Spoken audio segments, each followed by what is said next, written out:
তো বন্ধুরা, বিড়লা প্ল্যানেটোরিয়াম থেকে বেরিয়ে আমরা চলে গেছিলাম Saint Paul's cathedral, Kolkata heritage.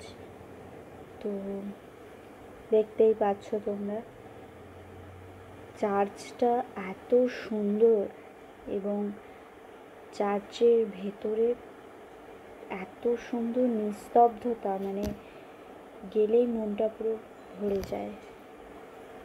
তো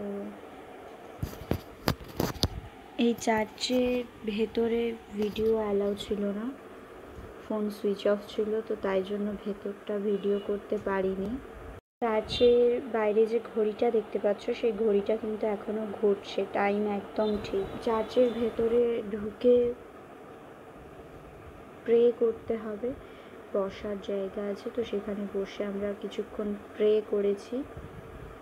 তো তারপর বাইরে বেরিয়ে এসে কিছু ভিডিও তুলে নিচ্ছিলাম, ফটো তুলে নিচ্ছিলাম, তোমরা দেখতেই পাচ্ছ।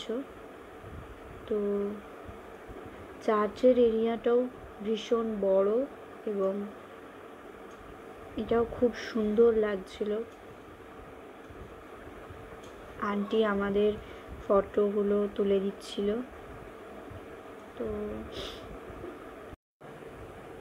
চার্চের বাইরে এসে বাইকটা পুরোটা ঘুরে দেখছিলাম আমরা গোল হয়ে।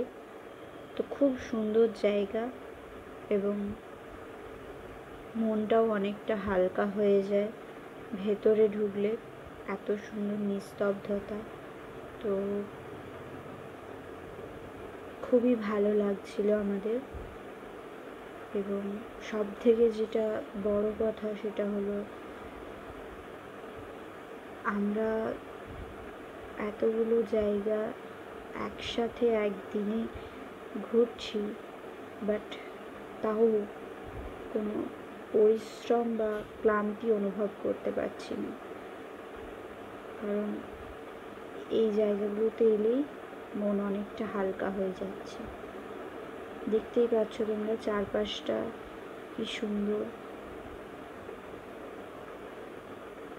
আমরা হেঁটে হেঁটে দেখছিলাম চারপাশটা ঘুরে এবং ভিডিও করে নিচ্ছিলাম।